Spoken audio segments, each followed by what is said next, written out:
Hello everyone, welcome to claps India.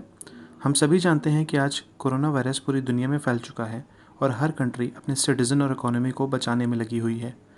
आज इस video में हम जानेंगे कि कोविड-19 का इम्पैक्ट हमारी इंडियन इकोनॉमी पे क्या और कैसे पड़ेगा और गवर्नमेंट ने उसके लिए क्या मेजर्स लिए हैं। तो चलिए शुरू करते हैं। इंडियन इकोनॉमी और जीडीपी के बारे में बात करने से पहले हमें ये जानना बहुत ज़रूरी है कि जीडीपी क्या होता है।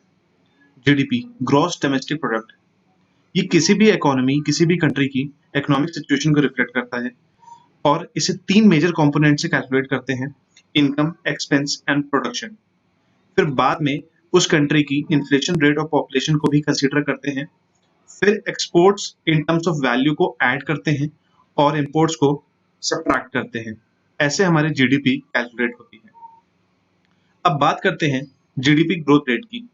जैसे कि आप चार्ट में देख सकते हो, 2017-18 क्वार्टर 4 में 8.1% की जीडीपी ग्रोथ रेट रिपोर्ट हुई है, जो कि क्वार्टर वाइज डिक्लाइन होते होते FY20 में 4.5% की रह गई है। ये डेटा लॉकडाउन के पहले का है, तो हमारा ये जानना बहुत जरूरी है कि जीडीपी ग्रोथ रेट में डिक्लाइन क्यों आ रहा है। डिमांड, जो किसी भी कंट्री की मेन एक्सेलरेटर मानी जाती है ग्रोथ के लिए, वहां पे ओवर द इयर्स ये नोट किया गया है कि ऑलमोस्ट हर मेजर इंडस्ट्री की डिमांड में बहुत ज्यादा डिक्लाइन आया है। डिमांड में डिक्लाइन आया है यानी प्रोडक्शन में डिक्लाइन आया है, प्रोडक्शन में डिक्लाइन आया है या एम्प्लॉयमेंट अपॉर्चुनिटीज में डिक्लाइन आया है। इसी वजह से अनएम्प्लॉयमेंट जैसा इशू सामने आ जाता है। बात करते हैं कंजम्पशन। कंजम्पशन हमारी इकोनॉमी का 55 टू 58% का प्रोपोर्शन होल्ड करता है। उसमें भी over the last few quarters हमारे प्राइवेट फाइनल एक्सपेंडिचर में 7.2% से 3.1% की डिक्लाइन नोटिस की गई है। और ऐसे वक्त में जब लेंडिंग एक्टिविटी के थ्रू इकोनॉमी को बूस्ट कर सकते हैं और इकोनॉमी की स्लो डाउन होने को रिमूव कर सकते हैं, वहां पे बैंक्स मर्जर हमारी जीडीपी पे एक निगेटिव इम्पैक्ट डालते हैं। अगर एग्रीकल्चर की बात करें तो एग्रीकल्चर हमारे जीडीपी का 15% प्रोपोर्शन होल्ड करते हैं।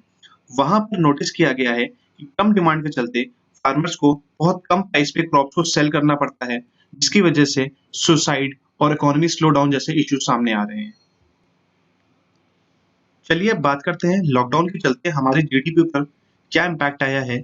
जैसे कि आप इस टेबल में देख सकते हो कि हमारी फोरकास्ट जो थी वो 6% की थी, बट हमारे रियल जीडीपी 2.1% रिपोर्ट हुई है, यानी कि 3.9% का निगेटिव इम्पैक्ट पड़ा है हमारी रियल जीडीपी पे।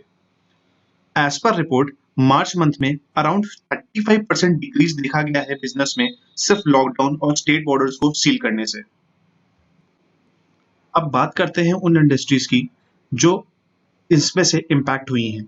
जैसे कि आप चार्ट में देख सकते हो कि finance, food, health care, media industry में पॉजिटिव इम्पैक्ट आया है। वहीं advertising, tourism, transportation, technology, retail, real estate, energy और एजुकेशन ने डाउनवर्ड ट्रेंड फॉलो किया है। जो मेजर इंडस्ट्रीज इससे इम्पैक्ट हुई हैं इन अ नेगेटिव सेंस, वो शिपिंग इंडस्ट्रीज, जहां पे एक्सपोर्ट बंद होने से शिपिंग इंडस्ट्रीज में बहुत लॉस आ गया है। ऑटोमोबाइल इंडस्ट्रीज जो हमारी जीडीपी का 10% प्रोपोर्शन होल्ड करती हैं और 40 मिलियन पीपल को एम्प्लॉयमेंट जनरेट करती हैं, वहां पर वैसे ही quarter wise quarter decline notice किया जा रहा था और इस लॉकडाउन के चलते इसमें बहुत नेगेटिव इम्पैक्ट आया है, जो कि इसको आगे आने वाले दिनों में रिकवर कर पाना थोड़ा सा मुश्किल रहेगा। बात करें अगर आईटी इंडस्ट्रीज की, तो आईटी इंडस्ट्रीज में बहुत बड़ा डाउनफॉल आया है, बिकॉज मेजर लिंकिंग बिजनेस इनका नॉर्थ अमेरिका और यूरोपियन कंट्रीज में रहता है, जो इस समय कोरोना वायरस से बहुत ज्यादा अफेक्टेड है और आगे आने वाले दिनों में इसमें और भी इम्पैक्ट आ सकता है। अब बात करते हैं टूरिज्म इंडस्ट्री की। टूरिज्म इंडस्ट्री जो हमारी जीडीपी का 9% प्रोपोर्शन होल्ड करता है, इसमें बहुत ज्यादा इम्पैक्ट आया है और ये माना जा रहा है कि लॉकडाउन खुलने के बाद भी इस इंडस्ट्री में ग्रोथ रेट या तो जीरो या बहुत ही कम रहेगा, क्योंकि लॉकडाउन के बाद भी इंटरनेशनल फ्लाइट्स और इंटरनेशनल विजिट्स बहुत ही कम रहेंगी, जिसकी वजह से किसी भी कंट्री का टूरिज्म बहुत इम्पैक्ट रहेगा और इसमें ग्रोथ की चांसेस बहुत कम रहेंगे। कोरोना वायरस की वजह से जो इंडस्ट्रीज पॉजिटिव इम्पैक्ट हुई हैं, उनमें से एक है एफएमसीजी। एफएमसीजी इंडस्ट्री में लॉकडाउन के चलते इसलिए पॉजिटिव इम्पैक्ट आया है क्योंकि गवर्नमेंट और प्राइवेट सेक्टर ने भी एसेंशियल आइटम्स की प्रोडक्शन और होम डिलीवरी को प्रायोरिटी पर रखा है और इस वजह से इस इंडस्ट्रीज को बूस्ट मिल गया है। जहां तक बात करें मेडिकल इंडस्ट्रीज की, यहाँ पर जो मैन्युफैक्चरर्स हैं उनके लिए बहुत ही अपॉर्चुनिटी है ग्रो करने के लिए, क्योंकि medical equipments, PPE kits, surgical mask requirements की बहुत ज्यादा डिमांड बढ़ गई है और हाल ही में गवर्नमेंट ने हाइड्रोक्सी क्लोरोक्वीन का प्रोडक्शन स्टार्ट करा के एक नया बूस्ट फार्मा इंडस्ट्री को दिया है। बात करते हैं कोविड-19 का इम्पैक्ट हमारे इंपोर्ट पर क्या पड़ेगा। वैसे चाइना एक मेजर प्रोपोर्शन होल्ड करता है इंडिया के इंपोर्ट पे, जिसमें से organic chemicals, inorganic chemicals, medicine pharma products, dyes, ये सब प्रोडक्ट्स इंक्लूडेड हैं और इसी में इंपोर्ट्स पर ज्यादा डिक्लाइन आने वाला है। अगर गवर्नमेंट सोर्सेस की बात करें तो इंडिया अभी क्रूड ऑयल के अपने टोटल स्टोरेज के 95% स्टोरेज होल्ड करता है, तो इस वजह से मिडिल ईस्ट से क्रूड ऑयल का इंपोर्ट बहुत ही कम हो जाएगा।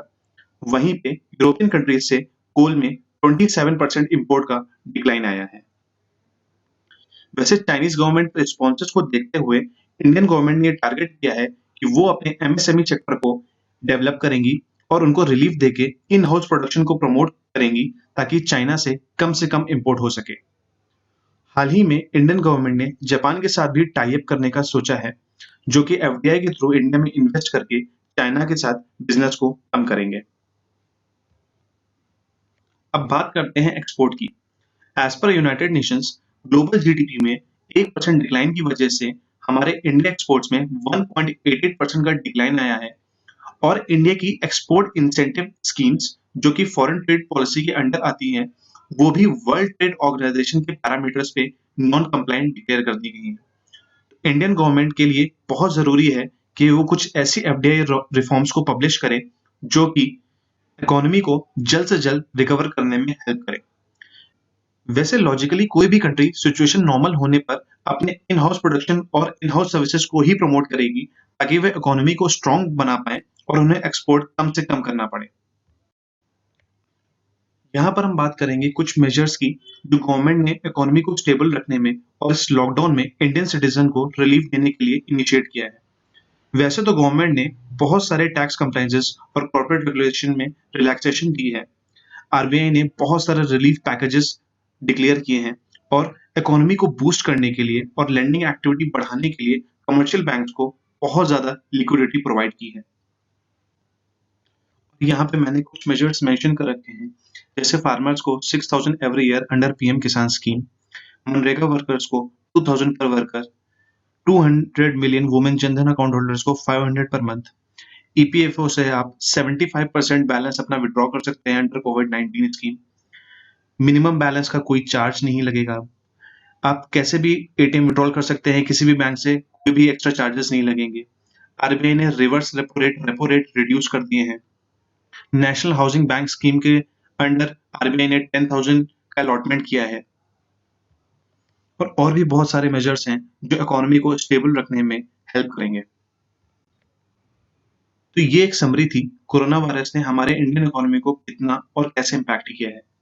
अगर आपको किसी भी टॉपिक पे कोई भी डिटेल्ड एनालिसिस चाहिए हो तो प्लीज हमें कमेंट में लिखकर बताएं। Thank you.